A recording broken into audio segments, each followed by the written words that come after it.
Bismillahirrahmanirrahim. Assalamualaikum warahmatullahi wabarakatuh. Perkenalkan, nama saya Hardianti dari kelas 28A. Pada kesempatan kali ini saya akan menjelaskan tentang teknik pemberian skor dan nilai hasil tes. Di mana setelah melakukan kegiatan tes terhadap siswa, kegiatan berikutnya adalah memberikan skor kepada setiap lembar kerja siswa.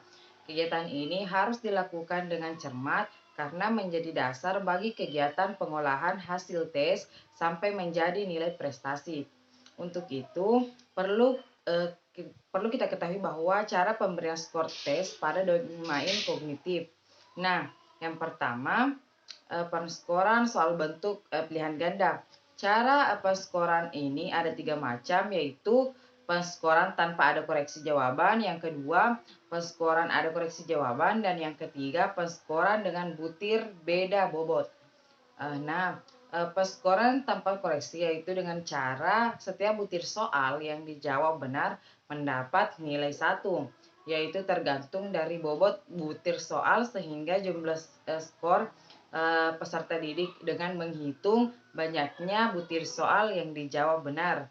Adapun rumusnya sebagai berikut dan contohnya sebagai berikut.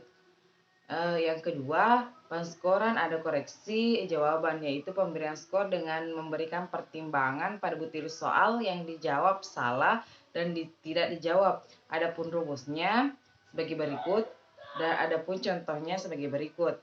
Yang ketiga, penskoran dengan butir beda bobot, yaitu dengan memberikan bobot yang berbeda pada sekelompok butir soal.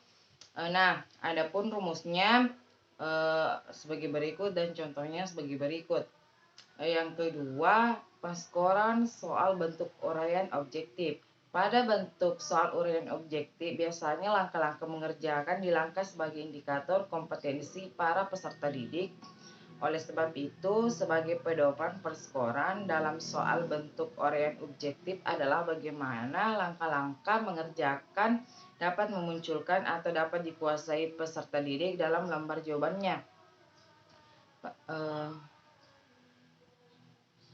Dan yang ketiga itu penskoran bentuk penskoran non objektif, sama dengan bentuk uraian objektif yang menentukan indikator kompetensinya.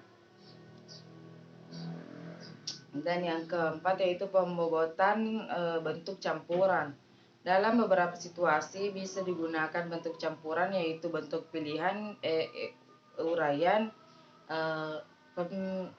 pilihan ganda, dan uraian ini menentukan cakupan materi dan kompleksitas materi yang terlibat dalam mengerjakan soal.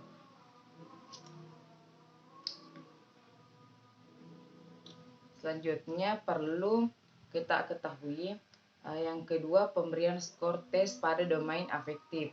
Domain afektif ikut menentukan keberhasilan belajar peserta didik. Paling tidak ada 2 komponen domain efektif yang penting untuk diukur, yaitu sikap dan minat terhadap suatu pelajaran.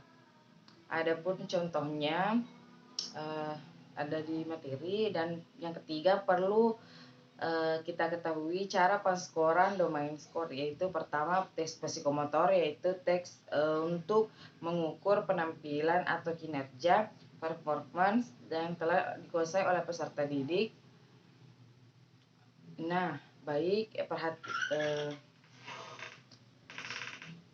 Mungkin itu yang bisa disampaikan pada kesempatan ini. Semoga kita memahaminya lebih baik lagi. Sekian, assalamualaikum warahmatullahi wabarakatuh.